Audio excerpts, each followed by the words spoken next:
Hello and welcome to Moneylife News and Views. I am Debashis Basu.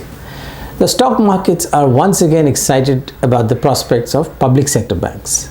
Of course, only the stock of State Bank of India has hit an all-time high, while most others are languishing far below the glorious heights they had reached in 2010-11. There are two reasons for the current excitement. One is a launch of a bad bank, which is going to take over the bad loans from existing public sector banks, and the second is expansion of credit as the economy picks up speed. While it's true that both these factors can theoretically make a big difference to the fortunes of such banks, that is the public sector banks we're talking about, it would help us if we keep an eye on the past and learn some lessons from there.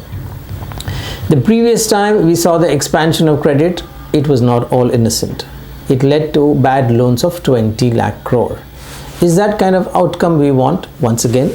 The truth is that in the past 20 years, public sector banks have enjoyed only two short periods of boom. One was in 2003-07 when real estate, metals, a few manufacturing and capital goods companies experienced scorching demand growth, and for which they needed to borrow large amounts of capital.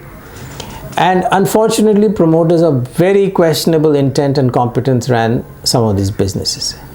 Not surprisingly, these promoters found willing allies in the PSBs with no accountability.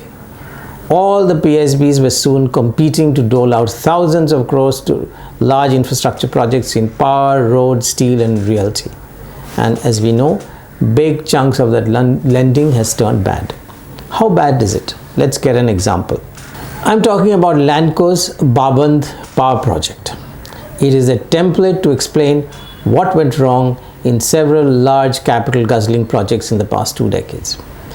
The initial project cost was 6,930 crore, of which the promoter's contribution was supposed to be 20%, with an 80% debt component coming in the form of cash credit, term loans, letter of credit, bank guarantee, etc. from 14 Indian banks and life insurance corporations. CRISIL upgraded the credit facilities of Lanco Infratech's bank facilities. This represented, they said, improvement in Lanco's overall business risk profile. Primarily, this was based on the expectation of substantial increase in operational asset base from 500 megawatts in 2008 to 2,680 megawatts by December 2010. By March 2015, there were no signs of the project coming up. The project cost was revised to 10,430 crore, which is another 60% increase, and further to 11,949 crore, which is almost 80 to 90% increase on the original base. By June, this happened by June 2016. Even in 2019, when Lanco came under bankruptcy resolution finally because they could not pay their interest dues, the project remained horribly incomplete. While Lanco's admitted claim of project finance aggregated 8,217 crore, these are the claims from banks, the average fair value and liquidation value of the entire business was just 1,800 crore and 900 crore respectively. So here was an 11,000, almost 12,000 crore project. After everything was done and said, the fair value was just 1,800 crore and the liquidation value was just 900 crore. What happened to the rest of the 90% of the money? The sole bidder for this heap of junk was the Vedanta Group, which offered a cash of just 1 crore and just 5% of the equity, that is 0.51 crore, that is overall 1.5 crores only for a 12,000 crore project. The bankers rejected the offer and Vedanta refused to improve on it. I mean, you can very well imagine what kind of junk this was. The project had gone into liquidation for a total realization of just 290 crore eventually. Contrast this with the fact that the government still refuses to accept Vijay Mallya's offer to pay back in full. A banker in the know of this particular project says there were serious issues in how banks dealt with the project risk. For instance, there was no pre-commitment a condition requiring the company to mitigate project development risks. Conditions precedent to the first disbursement were perfunctory and reflected the bank's eagerness to release the debt. The promoter's operating results and financial position were not analyzed to ascertain the ability to deliver.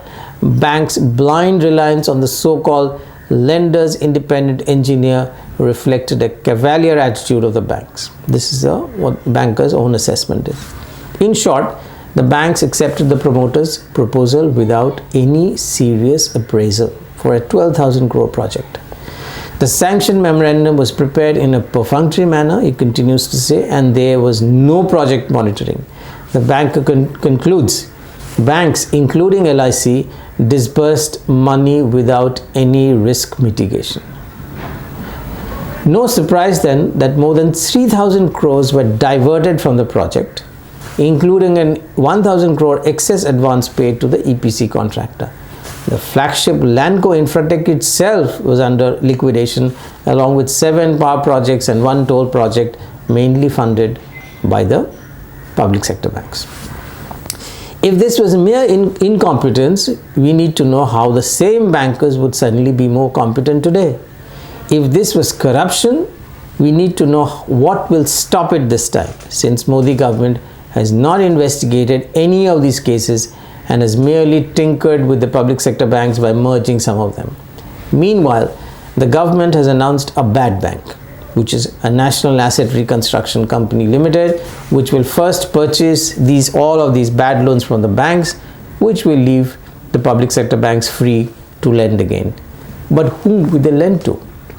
Rogue lending under political influence was, of course, rife and thriving in the Congress-led regime and is not happening under the Modi regime, certainly not in that scale.